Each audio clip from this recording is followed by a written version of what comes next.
दोस्तों, आज की कहानी है सासू माँ। आप एक तरफ पापा जी की पेंशन खा ही रही हो और दूसरी तरफ मेरे पति की।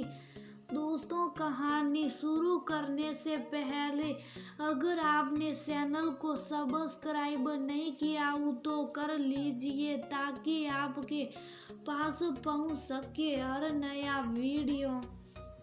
दीपिका कहाँ हो? सूरज गुस्से से आवाज दे रहा था। दीपिका किचन से बाहर आई और उसे गुस्से में देख बोली, क्या बात है, आज मुझे इतना क्यों पुकार रही हो? तुमने कल अपनी मम्मी से फोन पर बात की थी। सूरज अभी भी गुस्से में था। हाँ की थी। क्यों मैं अपनी मम्मी से बात नहीं कर सकती? दीपिका ने नाराजगी से कहा, तुमने अपनी मम्मी से ऐसा क्या कहा कि वो ने घर पर फोन करके मेरी मम्मी से शिकायत की कि मैं तुम्हारा ध्यान नहीं रखता? कब मैंने तुम्हें इग्नोर किया? और अच्छा लगता है क्या कि तुम हमारे बीच की बात किसी और से करो? सूरज एतराज से बोला, सूरज भूलो मत कि मैं सिर्फ आपकी पत्नी नहीं हूँ, उस किसी की बेटी भी हूँ। और जब पति दिल दुखाता है तो माँ ही मरहम लगाती है। दीपिका मुंह बनाते हुए बोली, तुम्हारी मम्मी ने मरहम नहीं लगाया है बल्कि रिश्तों में एसिड डालने की कोशिश की है। तुमने अभी कहा कि तुम मेरी पत्नी होने के साथ बेटी भी हो, लेकिन मैं कहता हूँ कि तुम सिर्फ बेटी हो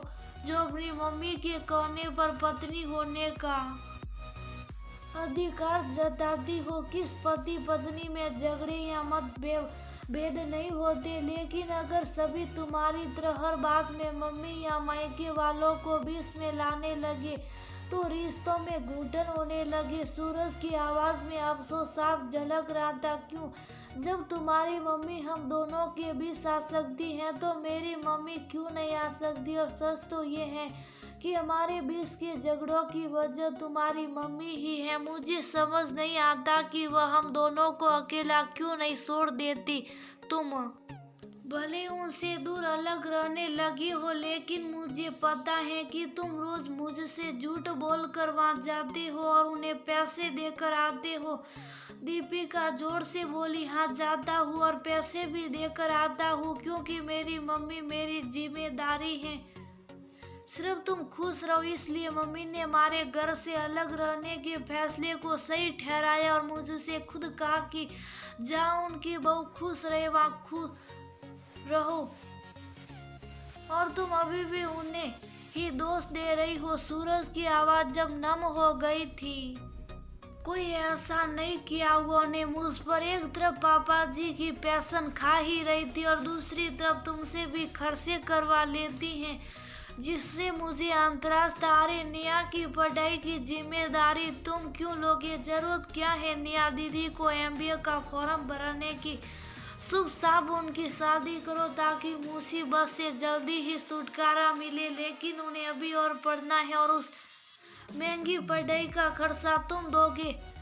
अरे क्यों दोगे? हमारे पास क्या पैसों का पेड़ लगा है कि हिलाया और बटोर लिया? हमारी भी जरूरत है। तुमने मुझसे वादा किया था कि मेरे बर्थडे पर डायमंड नेकलेस दोगे। बर्थडे बीते 4 महीने हो गए लेकिन तुमने वादा नहीं पूरा किया। ये कहकर कि अभी पास पैसे नहीं है तो फिर निया दीदी के MBA करने की फीस कहाँ से आ गई?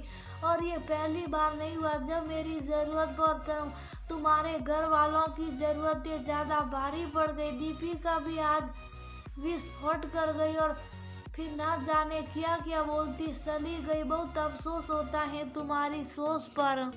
तुम्हारी नजर में ननन की पढ़ाई फिजूल खर्ची है और खुद की बेसिर पैर की मांगे तुम्हारे लिए जरूरी। निया की फीस देना गलत है, लेकिन तुम्हारे लिए डायमंड नेकलेस खरीदना उससे ज्यादा जरूरी है। माँ के इलाज और निया के लिए कुछ करूं तो मैं तुम्हारी नजर में गलत हूँ और तुम शॉपिंग के नाम पर हजारों रुपये खर्च कर देती हो, वह तर्क संगत है। दीपिका अभी भी समय है अपनी मम्मी के हिसाब से अपनी गृहस्थी मत चलाओ। तुम भी जानती हो कि मैं जितना जरूरी होता हूँ तुम्हारी ख्वाहिशों को पूरा करने की कोशिश ज़रूर करता हूँ, लेकिन अगर तुम चाहती हो कि मैं बेटे और भाई का फर्ज भूल जाऊँ तो ये उम्मीद भी मत करना मम्मी की बेटी नहीं कभी मेरी पत्नी बनकर भी सोच लिया करो। प्लीज़ उनसे सलाह मशवरा लेना बंद करो और उनसे कहो कि बेटी के घर को बसने दे, वरना अगर उनकी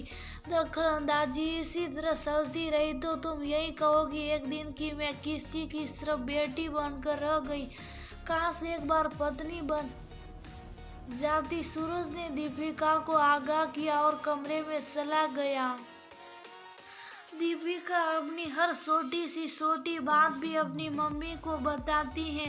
ये उसकी मम्मी की ही सलाह थी कि तुम सूरज को लेकर अलग हो जाओ। अरे जब तुम्हारे ससुर जी का पेंशन आता ही है तो क्या जरूरत है तो माँ बेटी की खर्चे उठाओ, बेटे की गृहस्थी ना टूटे। इसलिए सूरज की मम्मी ने अपनी कसम देकर उसे अलग रहने को कहा। तब सूरज ने एक ही शर्त रखी कि वह सिर्फ अलग रहेगा, लेकिन बेटे और भाई के फर्ज से कभी पीछे नहीं हटेगा। दीपिका आए दिन अपनी ऊंची महंगी ख्वाहिशों का टोकरा सूरज के सिर पर रख देती और सूरज भी जहाँ तक संभव होता उसे पूरा करने की कोशिश जरूर करता। दीपिका को जब से पता चला कि निया ने MBA का फॉर्म भरा है तभी से वह सूरज के ऊपर डायमंड नेकलेस खरीदने का दबाव डाल रही थी। सूरज के टालने पर दीपिका ने अपनी मम्मी को फोन कर दिया और वह ने अपनी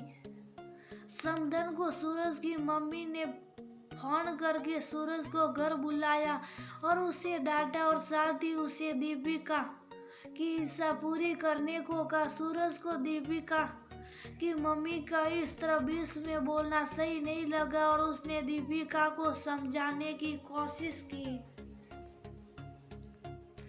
कभी कभी माँ की अधिक दखल अंदाजी से बेटी ससुराल पक्ष के रिश्तों को बोझ समझने लगती है और अपनी गृहस्थी को अलगाव की कंगार पर ले जाती है।